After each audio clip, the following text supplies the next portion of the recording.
अस्सलामु अलैकुम वरहमतुल्लाहि वबरकातुहू। जो स्टूडेंट सेक्शन बी जो है वो काइनेमेटिक्स का स्ट्रक्चर क्वेश्चंस का सिलसिला शुरू किया था। यकीनन आपने देख लिया होगा, रेस्ट एंड मोशन को हम डिस्कस कर चुके। इसके बाद फिर जो हमने डिस्कस किया था स्टूडेंट्स आपसे, ये पोर्शन डिस्कस हो गया, rest and motion, what is mean by relative motion, इसको हमने तफसील से डिस्कस किया। फिर टाइप्स ऑफ, और बाकायदा नोट्स भी इसके प्रोवाइड किए। फिर टाइप्स ऑफ मोशन में डिफाइन स्पीड एंड वेलोसिटी को डिस्कस किया, इसकी डेफिनेशन भी लिखवा दी थी। What is difference between distance and displacement, ये भी उसके नोट्स भी प्रोवाइड कर दिए और आपसे इस पर बहस भी हमारी मुकम्मल हो गई। फिर सी पार्ट में देखें स्टूडेंट, यहाँ पर डिफाइन एक्सलरेशन है, इसकी डेफिनेशन भी बयान की। और उसके बाद डी पार्ट में ये एक न्यूमेरिकल प्रॉब्लम था, इसको भी सॉल्व कर दिया था। अब हम बात कर रहे हैं आगे स्केलर एंड वेक्टर की। यहाँ तक गुफ्तगू हो चुकी है, अपलोड भी हो चुका होगा। आज हम जो है बात कर रहे हैं किस पर स्टूडेंट्स, स्केलर्स एंड वेक्टर्स। और बाकी जो स्ट्रक्चर क्वेश्चन सेक्शन बी जो है उसके जो सवालात बचे हैं, 3 हिस्से बचे हैं, scalar and vector, equation of motion और motion due to gravity. Yes, इसके बाद पे यूनिट 3 स्टार्ट हो जाएगा। तो खैर हमारा बात का केस होगा, लेकिन आज की क्लास में हमें डिस्कस करना है स्केलर्स एंड, ये चीज़ें डिस्कस करनी है आपके सामने जो आ गई हैं। ओके, तो कॉपी पेन उठा लें और साथ साथ लिखते भी जाएं और काम भी करते जाएं। क्या हाल है? सबसे पहले डिफाइन स्केलर एंड वेक्टर किसे कहते हैं, ये आपके सामने आ गया। आज की क्लास में स्टूडेंट इस पर बात करनी है। पहले यहाँ से बात शुरू करते हैं। देखिए, जितनी भी फिजिकल क्वांटिटीज़ है तुलबा, उसको 2 क्लासेस में डिवाइड किया गया है। एक क्लास में आने वाली क्वांटिटीज़ को स्केलर कह देते हैं, दूसरी क्लास में आने वाली क्वांटिटीज़ को वेक्टर कह देते हैं। सवाल ये पैदा होता है कि फिजिकल क्वांटिटीज़ को स्केलर और वेक्टर क्लासेस में क्यों डिवाइड किया। उसकी बुनियाद सिर्फ डायरेक्शन। कुछ फिजिकल क्वांटिटीज़ ऐसी हैं जिनको एक्सप्रेस करने के लिए डायरेक्शन नहीं बतानी पड़ती, उनको स्केलर कह दिया गया। कुछ फिजिकल क्वांटिटीज़ को एक्सप्रेस करने के लिए डायरेक्शन लाजिम बतानी पड़ती है, उसके बगैर वो एक्सप्लेन नहीं कर सकते आप उन्हें, तो उन्हें फिर वेक्टर क्वांटिटीज़ का नाम दे दिया गया। तो स्केलर कौन है? Scalar quantities are those quantities which are expressed by a magnitude, a suitable unit and without direction, और इसमें किसी किस्म की डायरेक्शन की ज़रूरत नहीं होती, उन्हें स्केलर कहते हैं।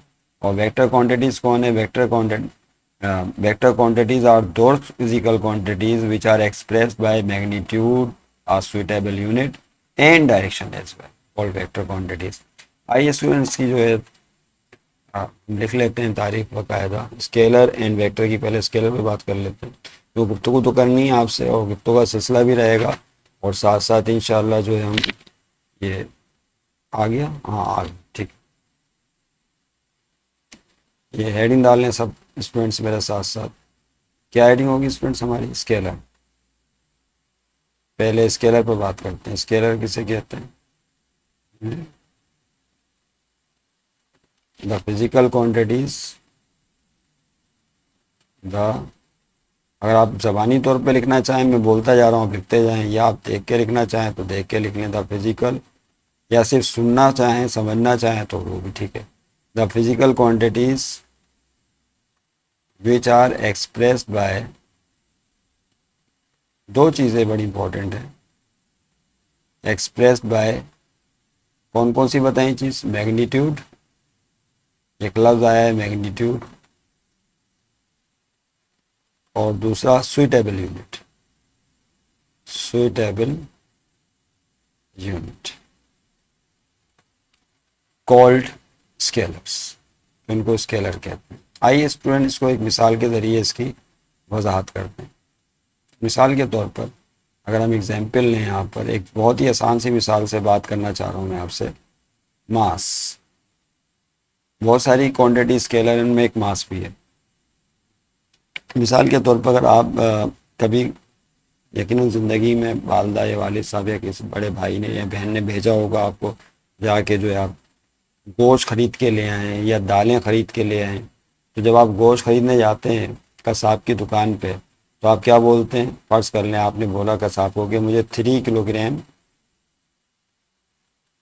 गोश्त दे दें, मीट दे दें या बीफ दे दें। तो अब देखिए यहाँ पर जो गोश्त है उसको उसका मास हमने लिया, ये जो 3 किलोग्राम है किसको रिप्रेजेंट कर रहा है स्टूडेंट? ये 3 किलोग्राम जो है वो मास को रिप्रेजेंट कर रहा है, किसके? गोश्त के। जो भी बीफ है या मीट है उसके मास को ये रिप्रेजेंट कर रहा है, समझ रहे बात को? तो मास ऑफ मीट आ गया 3 किलोग्राम, या मास ऑफ बीफ आ गया, बचिया का गोश्त है फर्ज कर लें 3 किलोग्राम। अब मास ऑफ बीफ को शो करने के लिए दो चीज़ें की ज़रूरत पड़ी है, किस किस की? और से देखें, एक तो आपको 3 बोलना पड़ा और दूसरा किलोग्राम बोलना पड़ा। जो 3 आपने बोला है ना, ये मैग्नीट्यूड कहलाता है। इसको क्या बोलते हैं स्टूडेंट? ये जो नंबर हम बोलते हैं ना किसी फिजिकल क्वांटिटी को शो करने के लिए, ये नंबर जो भी है 3, 4, 5, 10, दिस इज कॉल्ड मैग्नीट्यूड। इसको अददी कीमत बोलते हैं या मिकदार बोलते हैं उर्दू में। और ये जो केजी बोला है तो आप सभी जानते हैं स्टूडेंट्स के this is called physical unit. ये यूनिट है मास का, ये यूनिट है। तो मास को रिप्रेजेंट करने के लिए मैग्नीट्यूड और यूनिट से मतलब वाजे हो गया। देखा आपने कितना आसान था। तो मास एक ऐसी फिजिकल क्वांटिटी है जिसको एक्सप्लेन करने के लिए मैग्नीट्यूड और यूनिट की ज़रूरत होती है, डायरेक्शन नहीं बतानी पड़ती। और मैं ख्याल है कभी ज़िंदगी में ऐसा नहीं होता कि कोई गोश्त खरीदने जाए और बोले कि मुझे 3 किलोग्राम मशरिक की डायरेक्शन में गोश्त दे दो, या मुझे 3 kg गोश्त चाहिए ऊपर की डायरेक्शन में या लेफ्ट डायरेक्शन में चाहिए।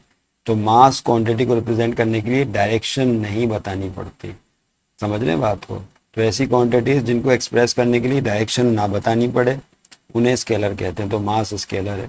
इस तरह मास के अलावा कुछ और क्वांटिटीज भी याद रखिएगा। मिसाल के तौर पर एनर्जी, एनर्जी भी स्केलर है, इसकी कोई डायरेक्शन नहीं होती। लेंथ, लेंथ भी स्केलर है, इसकी कोई डायरेक्शन नहीं होती। डिस्टेंस, इसकी कोई डायरेक्शन नहीं होती। टेम्परेचर, बहुत सारी मिसालें ऐसी हैं स्टूडेंट जो दी जा सकती हैं।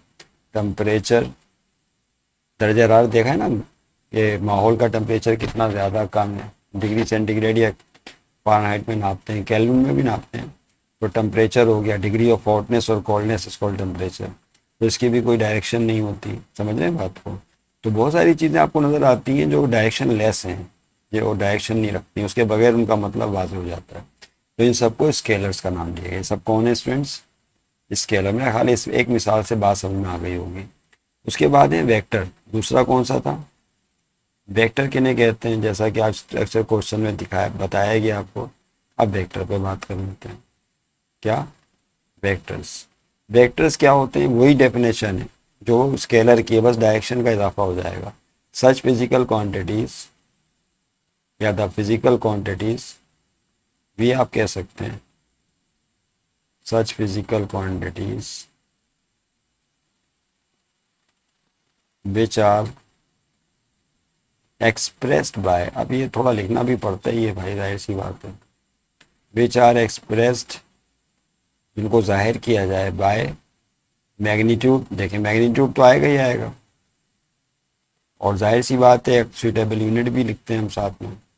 सुइटेबल यूनिट भी आएगा जिस पर अभी बात की, जिसमें पैमाइश की जाएगी उस क्वांटिटी की। सुइटेबल यूनिट एंड डायरेक्शन, और साथ में तीसरी चीज भी आ जाएगी, डायरेक्शन, कॉल्ड, क्या कहेंगे स्टूडेंट से? Called vectors. इन्हें वेक्टर्स कहा जाए जिनको एक्सप्रेस करने के लिए तीन चीज़ों की जरूरत पड़े, डायरेक्शन भी इन्वॉल्व होगा इसके अंदर। एग्जाम्पल ले लेते हैं, मिसाल के तौर पर एग्जाम्पल में डिस्प्लेसमेंट ले लीजिए। चलें डिस्प्लेसमेंट पे बात कर लेते हैं। डिस्प्लेसमेंट एक वेक्टर क्वांटिटी है, फिजिकल क्वांटिटी आप जानते ही हैं, इस पर हमने पहले भी बात की है। डिस्प्लेसमेंट, मिसाल के ऊपर पीटी का मास्टर अगर अपने स्टूडेंट से कहे कि वो 5 मीटर डिस्प्लेस हो जाए, कितना? 5 मीटर, तो डिस्प्लेसमेंट बता दिया, डी से शो करते हैं डिस्प्लेसमेंट को, 5 मीटर हट जाए। अब देखिए यहाँ पर बड़ी इंटरेस्टिंग बात यह है कि पीटी मास्टर ने इंफॉर्मेशन दे दी 5, मैग्नीट्यूड बता दिया कितना, ये मैग्नीट्यूड है, और साथ में मीटर, मीटर कौन है? ये यूनिट है डिस्प्लेसमेंट का, ये भी बता दिया। 5 मीटर डिस्प्लेस हो जाए, but the student gets a little confused. फिर भी स्टूडेंट जो है थोड़ा सा अपसेट होगा, परेशान होंगे कि क्यों 5 मीटर डिस्प्लेस हो जाए तो हो जाना चाहिए। उसकी वजह ये है कि मास्टर साहब ने ये तो बता दिया कि 5 मीटर डिस्प्लेस हो जाए, लेकिन ये नहीं बताया कि किस डायरेक्शन में डिस्प्लेस होना है, क्योंकि डिस्प्लेसमेंट हमेशा एक पर्टिकुलर डायरेक्शन में हुआ जाता है। लेफ्ट साइड पे डिस्प्लेस होना है, आगे की तरफ स्टूडेंट को आना है, पीछे की तरफ स्टूडेंट ने जाना है, या राइट पे जाना है, या ईस्ट की डायरेक्शन में डिस्प्लेस होना है, या वेस्ट की डायरेक्शन में होना है, या नॉर्थ में होना है, या साउथ में होना है, तो डायरेक्शन तो बता ही नहीं, तब तक इस डिस्प्लेसमेंट का मफहूम भी वाज़ेह नहीं होगा। अब समझे बात को। लेकिन जैसे ही वो पीटी मास्टर बोलते हैं क्या, 5 मीटर डिस्प्लेस हो जाएं टू लेफ्ट साइड, कहाँ डिस्प्लेस हो जाएं, अपने लेफ्ट साइड पर, बाएं जाने उल्टे हाथ की तरफ डिस्प्लेस हो जाएं। Yes, now student gets the point.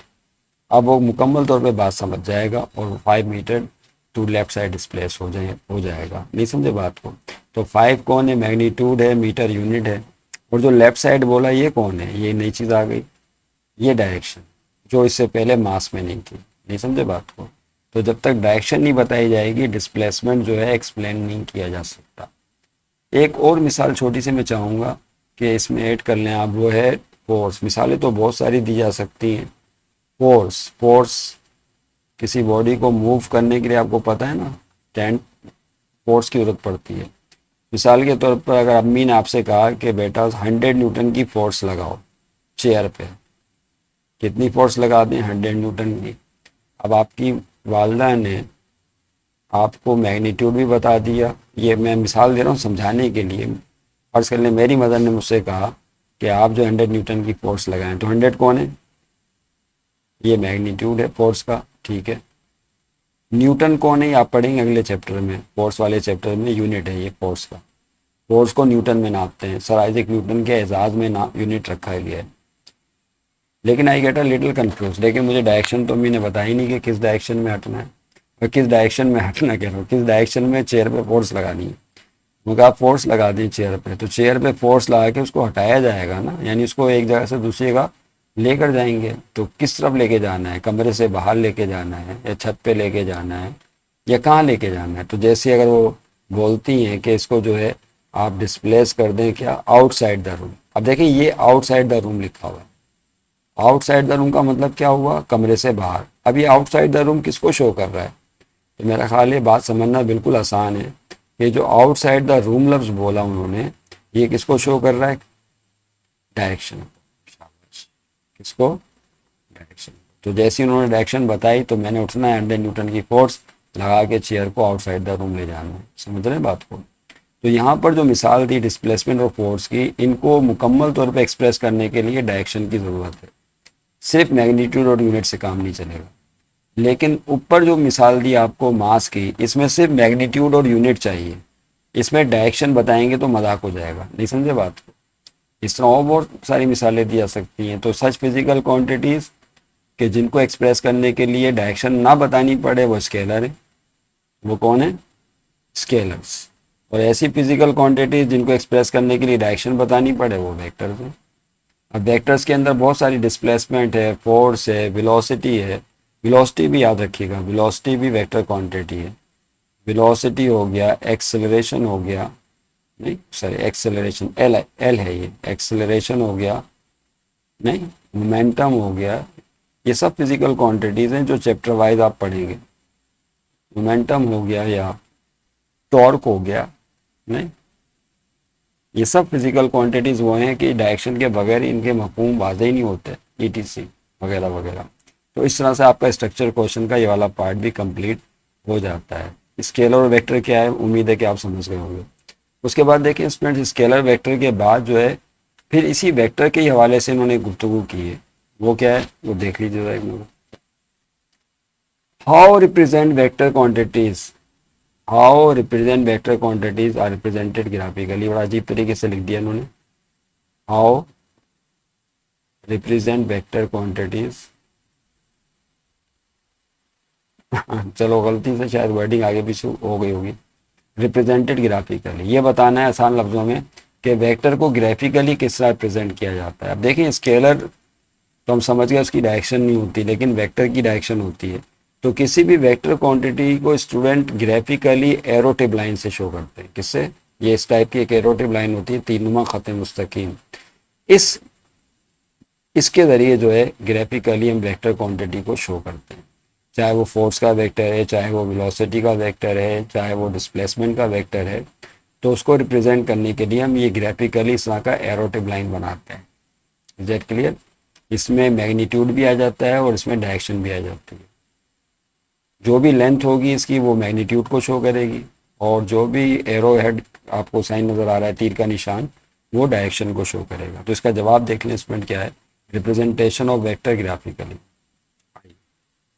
मैं पे चेंज कर देता हूँ, इसे चेंज हो गया होगा, देखिए वहाँ पे हो गया, हाँ। रिप्रेजेंटेशन ऑफ वेक्टर ग्राफिकली, ये हेडिंग डाल में मेरे साथ साथ रिप्रेजेंटेशन। राइटिंग पे ज़्यादा फोकस नहीं कीजिएगा बस, ठीक है। Representation of a vector graphically. Graphically vector को कैसे शो करते हैं ग्राफ पर? तो इसका जवाब बिल्कुल सिंपल है। किस तरह शो करते हैं? The any vector can be represented, किसी भी वेक्टर को, any vector can be represented graphically by arrow tip line. किससे शो करते हैं स्टूडेंट? Arrow tipped line. ये अभी बताई थी ना जो लाइन, वो एरो टिप लाइन कहलाती है, तीन नुमा खत मुस्तकीम। अब एरो टिप लाइन से शो करते हैं, अभी बताया ये वाली लाइन एरो टिप लाइन से शो करेंगे। इसके एक तरफ एरो टिप होता है, एक लाइन होती है सीधी।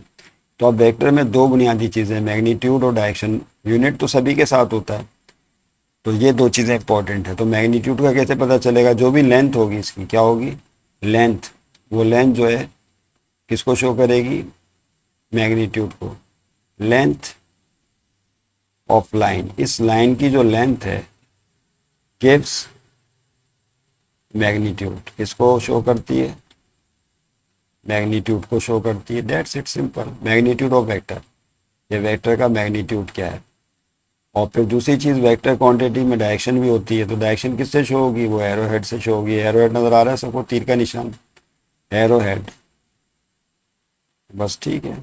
एरो हेड यानी तीर का निशान जो होगा, शोज डायरेक्शन ऑफ वेक्टर, वो वेक्टर की डायरेक्शन को शो करेगा। मेरा ख्याल है इससे ज़्यादा गुफ्तगू करना मुनासिब नहीं है, बस, ठीक है। सिंपल सी बात है, इसमें अब क्या बहस करूँ मैं आपसे। इतना ही पूछा था उन्होंने, ग्राफिकली इस तरह से शो करते हैं। तो मैग्नीट्यूड ज़्यादा होगा तो फिर उसमें स्केल भी आ जाता है, फिर और भी चीज़ें आ जाती हैं बाज़ औक़ात। या मिसाल ले लें, बहुत मेहंदी हो जाएगी वीडियो, छोड़ें उसको, ठीक है। वो काफ़ी है इतना। आइए स्टूडेंट, उसके बाद देखें नेक्स्ट क्वेश्चन क्या है। ये आ गया आपके पास, ये दूसरा भी हो गया, ग्राफिकली एरोटिव लाइन से शो करते हैं। अब है स्ट्रक्चर क्वेश्चन में अगली चीज़, equation of motion. Equation of motion के हवाले से जो है वो गुफ्तगू है। आइए, इक्वेशन ऑफ मोशन क्या है? या नेक्स्ट, आप बस ये इक्वेशन ऑफ मोशन पे बात कर रहे हैं। याद है ना आपको कितनी इक्वेशन ऑफ मोशन होती है? तीन।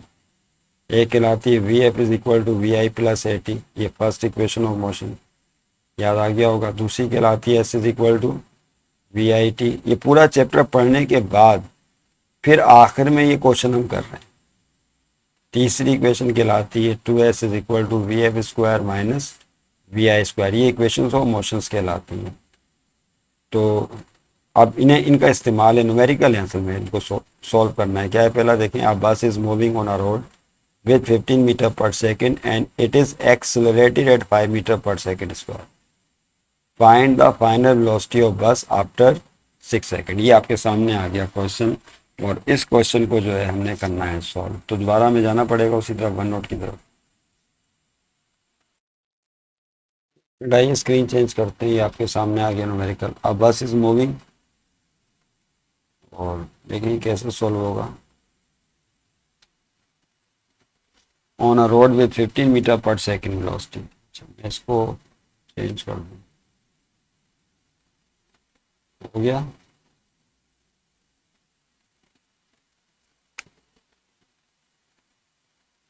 ठीक है, आइए डेटा बनाते हैं इसका। सबसे पहले देखें क्या क्या इन्फॉर्मेशन इसमें दी हुई है स्टूडेंट्स। डेटा में आप इस तरह से पहले डेटा की हेडिंग डाल लें, मेरे साथ साथ काम भी कर लें, ठीक है। क्या है? पहले bus is moving on a road with 15 metre per second, ये कौन है? What is this? ये इनिशियल वेलोसिटी क्या है ये student, initial velocity 15 metre per second, शुरू तय रफ्तार, and it accelerated at 5 metre per second square. 5 metre per second square acceleration का unit, metre per second square acceleration का यूनिट है। यानी इस बस में ये ड्राइवर ने पैर रख दिया एक्सेलेटर पर और ये एक्सेलरेशन पैदा कर दिया। 5 metre per second square, find the final velocity, बहुत ही सीधे तरीके से क्वेश्चन पूछा है। फाइनल वेलोसिटी को वी एफ से शो करते हैं, ये मालूम करें ऑफ बस आफ्टर 6 सेकेंड, 6 सेकेंड के बाद। अब ये 6 सेकेंड जो टाइम है, 6 सेकेंड किसको रिप्रेजेंट कर रहा है स्टूडेंट, टाइम, 6 सेकेंड। तो अब आपको बतानी है फाइनल वेलोसिटी। देखिए आपके पास 3 इक्वेशंस ऑफ मोशन है, एक V F is equal to V I plus A T है, उसको हम इस्तेमाल करके जो है सॉल्व कर लेंगे। बहुत ही सिंपल है, सॉल्व की हेडिंग डालने। First equation by using first equation of motion, क्या लिखेंगे, by using first equation of motion, ऐसे ही चलो इसको इस्तेमाल कर लें। ओके, क्या है first equation, V F is equal to V I plus A T, ये इस्तेमाल करके आप वी एफ निकाल सकते हैं। Put the value get the answer. तो वी एफ तो मालूम करना है स्टूडेंट्स, वी एफ की जगह वी एफ ही रहेगा। फिर इनिशियल वेलोसिटी क्या है, इनिशियल वेलोसिटी यहाँ दी हुई है 15 मीटर पर सेकेंड, 15 लिख दीजिए, प्लस फिर एक्सेलरेशन आएगा, एक्सेलरेशन दिया हुआ है 5, ये multiply by time, time is 6। देखें बहुत ही आसान क्वेश्चन है। ये 15, ये वी एफ अपनी जगह रहा, V F is equal to 15 अपनी जगह रहा, प्लस यहाँ 5 को 6 से पहले मल्टीप्लाई करेंगे, नज़र आ रहा है सबको, 5 को 6 से मल्टीप्लाई करें तो 5 6 30, सब जानते हैं। उसके बाद देखें क्या हो जाएगा student, V F is equal to, अब 15 और 13 को प्लस कर दीजिए, तो 15 में 30 प्लस करो क्या आता है भाई, 45, yes 45 metre per second required final velocity. ये चीज़ क्या आ गई, ये आ गई आपके पास required final velocity of the bus. ठीक है, कितना आसान था, रिक्वायर्ड इस तरह से लिख लें, सीन्स रिक्वायर्ड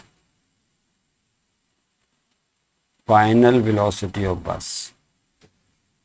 ओके, तो ये जवाब लिखने का कायदा भी आपके सामने आ गया। तो ऐसे होगा, ठीक है ना, आसान था। उसके बाद देखिए क्या होगा, नेक्स्ट क्वेश्चन की तरफ आ गए। आइए स्टूडेंट्स, ये इसका बी पार्ट कर रहे हैं हम यहाँ पर सॉल्व। बी पार्ट में क्या कह रहे हैं, car starts moving from rest, एक कार जो है वो ये वाला part, moving from rest, rest से अपनी हरकत का आगाज करती है, with an acceleration of 5 metre per second. ये अब विद एन एक्सेलरेशन लिखा हुआ है, लेकिन यूनिट जो है मीटर पर सेकेंड, हालांकि वेलोसिटी का है, और यहाँ लिखा हुआ है acceleration. Find out the time to travel 50 metre, बताइए कि यहाँ पर जो है 50 मीटर डिस्टेंस तय करने में गाड़ी कितना टाइम लेगी। अच्छा यहाँ पे इसको करेक्ट कर लीजिएगा, ये 15 मीटर लिखा है, एक्सेलरेशन है, with an acceleration of 5 metre पर, ये पर सेकंड नहीं है, 5 मीटर पर सेकंड स्क्वायर होना चाहिए इसको, अगर ये एक्सेलरेशन है तो। एक्सेलरेशन लिखा हुआ है तो उसका यूनिट तो स्क्वायर में होता है ना, सही है। आइए स्टूडेंट देखें इसको कैसे सॉल्व करेंगे। ये मैं चेंज कर देता हूँ स्क्रीन आपके सामने, फिर चेंज हो गई या नहीं हुई, हो गई है, ये आ गया ना, car starts moving from rest. Okay, आइए देखें इसको कैसे। डेटा बनाएंगे, सबसे पहले डेटा बना लें हम। ओके, तो डेटा की हेडिंग डाल लें और जो इन्फॉर्मेशन गिवन है वो नोट कर लें। क्या क्या इन्फॉर्मेशन दी हुई है, स्टार्ट्स मूविंग फ्रॉम रेस्ट। अच्छा ये जो रेस्ट लिखा हुआ है, जब कोई बॉडी रेस्ट अपनी हरकत का आगाज करती है, कार हो या कोई भी चीज़ हो, तो उसकी इनिशियल वेलोसिटी 0 ली जाती है। नहीं समझे बात को, अब ये एक असूल याद रखिएगा, कोई भी बॉडी रेस्ट में होगी तो उसकी शुरू की रफ्तार क्या होगी, 0 होगी, तो उसकी इनिशियल वेलोसिटी 0 लेंगे मीटर पर सेकेंड। अब उसके बाद कह रहे हैं विद एक्सेलरेशन ऑफ, ये एक्सेलरेशन सॉरी क्या दिया हुआ है, एक्सेलरेशन दिया हुआ है, acceleration of 5 metre per second square होगा, इसकी करेक्शन तो हमने बता दिया आपको, ठीक है। तो ये एक्सेलरेशन है, कितना है, 5 मीटर पर सेकेंड स्क्वायर, तो यहाँ पे हो जाएगा ये 5 metre per second square, find out the time, क्या मालूम करना है स्टूडेंट इसमें? फाइंड आउट टाइम बताएं, तो टाइम बताना है, टाइम को टी से शो करते हैं, ये आपने क्वेश्चन मार्क लगाया। कौन सा टाइम बताना है? टू ट्रेवल 50 मीटर डिस्टेंस, ये डिस्टेंस दे दिया 50 मीटर, कि वो कार जो फासला तय करेगी, डिस्टेंस को ऐसे शो करते हैं 50 मीटर, अगर वो फासला तय कर लेती है तो ये फासला तय करने में उसको कितना टाइम लगा वो बताना। अब यहाँ पे कौन सी इक्वेशन इस्तेमाल होगी, तो यहाँ पर देखें स्टूडेंट्स क्या करेंगे, तवज्जो रहे, सॉल्व की हेडिंग डालें, यहाँ सेकंड इक्वेशन ऑफ मोशन इस्तेमाल करेंगे। कौन सी? बाय यूजिंग, याद है second equation of motion? By using second equation of motion, मेरे साथ साथ आप लिख लें इक्वेशन ऑफ मोशन, या समझ लें, या जो आपको लगे आसान वो कर लें। क्या थी second equation of motion? S is equal to V I T plus half A T square, यही है? यस।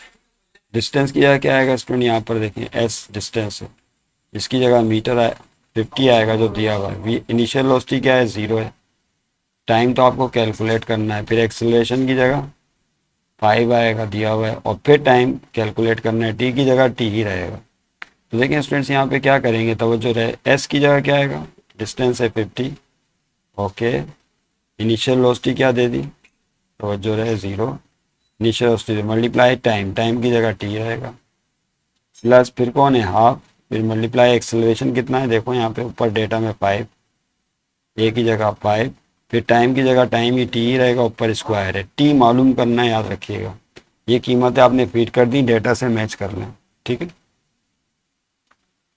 उसके बाद अब इसको सिंप्लीफाई करना है, तो देखें क्या होगा स्टूडेंट, 50 अपनी जगह रहा, यहाँ पर 0 टी से मल्टीप्लाई होकर क्या हो जाएगा, जब भी किसी रकम को 0 से मल्टीप्लाई करते हैं तो डेट वैल्यू बिकम्स 0, वो 0 हो जाती है। प्लस यहाँ क्या होगा, 5 बनता 5 और अपॉन में 2 है, यहाँ देखो क्या होगा, न्यूमरेटर में 5 है और यहाँ भी न्यूमरेटर में 5 है, तो 5 बनता क्या हो गया, 5 हो गया, तो इसको आप 5 कम 5 लिख सकते हैं अपॉन में 2, फिर मल्टीप्लाई टी स्क्वायर, ऐसे कर लें, टाइम का स्क्वायर, ठीक। उसके बाद देखिए क्या होगा स्टूडेंट्स, 50 फिर इज इक्वल टू, ये 0 इतना बेकार है, इसको छोड़ दें, 5 को 2 से डिवाइड करेंगे तो क्या आ जाएगा, 2.5, 2.5 मल्टीप्लाई टाइम का स्क्वायर, क्या खा लें, 5 को 2 से डिवाइड करके चेक कर लें, 5 का आधा 2.5 होता है, 2. कैलकुलेटर तो अलाउ है ना, सिंपल कैलकुलेटर तो इस्तेमाल कर सकते हैं, तो अलाउ करें और बिल्कुल जो है टाइम बचाएं अपना 50, और 2.5 को यहाँ भेजें, ये 2.5 मल्टीप्लाई में, अब इसको यहाँ भेजेंगे तो डिवाइड में आ जाएगा। ये कुछ रूल्स हैं जो कि करते करते आ जाते हैं, प्रैक्टिस करते करते आ जाते हैं। 2.5 ज़र्व की हालत में जब इसको लेफ्ट साइड पर भेजेंगे तो डिवाइड में आ जाएगा। अब 50 को डिवाइड कर लें 2.5 से और देखें क्या होता है। कैलकुलेटर देखना कहाँ है, मेरे कैलकुलेटर थोड़ा फासले पे था, चलें मैंने भी कैलकुलेटर निकाल लिया, तमाम तुलबा अपने अपने कैलकुलेटर यूज़ कर लें। 50 डिवाइडेड बाय 2.5, तो ये आ गया 20 आ रहा है मेरे पास, क्या आ रहा है 20, तो यहाँ पे मैंने लिखा 20, और भूल चूक हो जाए तो माफ़ी है भाई, क्या करें, माफ़ कर देना, अगर भूल चूक हो जाए तो नज़रअंदाज कर देना, ऐसे ही कर देना। 50 डिवाइडेड बाय 2.5 20, फिर साइड्स। अब देखिए यहाँ पे इंटरेस्टिंग चीज़ क्या है, ये अगर लिखो, मैं अक्सर तुलबा को एक बात कहता हूँ, ए इज इक्वल टू बी, तो ए बराबर है बी के, क्या इसको यूँ लिख सकते हैं, बी बराबर है ए के, तो बात तो एक ही, ए बी के बराबर है तो बी ए के बराबर है। इसको रिफ्लेक्सिव प्रॉपर्टी भी कहते हैं, रियल नंबर की प्रॉपर्टीज में बताया था, बड़ी इंपॉर्टेंट क्लास है वो, properties of real number, reflexive property कहते हैं, ए बी के बराबर है या बी ए के बराबर है। तो इस तरह से 20 बराबर है टी स्क्वायर के, तो आप इसको कैसे लिख सकते हैं, टी स्क्वायर बराबर है 20 के, नहीं, इसको कहते हैं साइड चेंज करना, टी स्क्वायर को लेफ्ट पे लिख लिया, 20 को राइट पे। इस अमल में साइनें तब्दील नहीं होती, पहली चीज़, क्योंकि जो चीज़ हमें चाहिए टाइम उसको लेफ्ट पे होना चाहिए, इसलिए साइड चेंज की। अब देखिए क्या होगा, हमें टाइम चाहिए इसके ऊपर स्टूडेंट्स स्क्वायर, तो स्क्वायर को भी भगाना पड़ेगा यहाँ से, तो स्क्वायर को जब यहाँ से भगाएंगे तो दूसरी तरफ अंडर रूट आ जाएगा, क्या आ जाएगा, अंडर रूट, ये रूल है। यानी अगर लिखा हो पर्स कर लें A square is equal to B, तो जब एक साइड से स्क्वायर हटाया जाता है तो दूसरी तरफ क्या आ जाता है, अंडर रूट आ जाता है। या यूँ समझ लें कि दोनों तरफ taking square root on both side, इस तरह भी समझ सकते हैं, दोनों तरफ स्क्वायर रूट लेने पर, ओके। या ये तरीका सीख लें भाई, स्क्वायर हटाएंगे तो सब क्या आ जाएगा, रूट आ जाएगा, डेट्स इट। ओके, अब यहाँ पे टाइम लिखें और 20 का स्क्वायर रूट कैलकुलेटर से निकाल लें। कैलकुलेटर हमारे पास है, आपके पास भी होगा। 4.472135 बहुत लंबी वैल्यूज आ रही हैं, लेकिन आपने करना है क्या, इसका भी कायदा है। 4.472 है, क्या है 47 पॉइंट के बाद दो डिजिट्स काफ़ी हैं, वो लिख लें और डेट्स इट। 4.47, बाकी डिजिट छोड़ भी दें तो कोई फर्क नहीं पड़ता इतना, बाकी राउंडिंग ऑफ में उसको मज़ीद समझ लेंगे कि कैसे करते हैं। और इसका यूनिट क्या होगा वो लिख दें सेकंड्स, क्योंकि आपने क्या निकाला है स्टूडेंट्स, टाइम निकाला है, तो टाइम को किस में नापते हैं, सेकंड में नापते हैं, रिक्वायर्ड टाइम। इसका मतलब ये हुआ कि वो उतना फासला तय करने में 4.47 सेकंड का टाइम लेगी, रिक्वायर्ड टाइम टू ट्रेवल। कितने मीटर था डिस्टेंस, 50 मीटर। 50 मीटर डिस्टेंस तय करने के लिए क्या कार जो है 4.47 सेकंड का टाइम लेगी।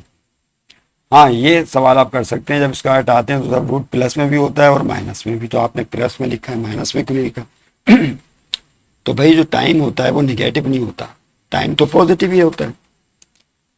कभी सुना आपने किसी ने कहा होगा मेरी घड़ी में -3:05 हुए, तो टाइम निगेटिव कब होता है किसी घड़ी में, मैंने तो आज तक नहीं देखा निगेटिव टाइम। टाइम तो हमेशा पॉजिटिव ही लिया जाता है, डेट के लिए। तो प्लस माइनस रूट के साथ होता ज़रूर है, लेकिन यहाँ पर चूंकि हम फिजिकल क्वेश्चन सॉल्व कर रहे हैं, न्यूमेरिकल प्रॉब्लम है, तो फिजिकल क्वांटिटी टाइम जो है निगेटिव नहीं होती, लिहाजा हम प्लस में लेंगे वैल्यू। समझ गए बात को, तो इस तरह से फिर ये कंप्लीट हो जाता है आपका। जी स्टूडेंट, ये कंप्लीट हो गया। उसके बाद देखें अब इक्वेशन ऑफ मोशन वाला स्ट्रक्चर क्वेश्चन में ये सब ही कंप्लीट। अब आखिरी बचा है मोशन ड्यू टू ग्रेविटी। कौन सा वाला रह गया, ये आपके सामने। मोशन ड्यू टू ग्रेविटी में ABCDE करके 5 पार्ट है। उसके बाद फिर नया यूनिट स्टार्ट करेंगे इंशाल्लाह। तो मोशन ड्यू टू ग्रेविटी वाले हिस्से को जो है फिर हम नेक्स्ट वीडियो लेसन में रख रहे हैं, ठीक है। चलें, खुदा हाफिज़।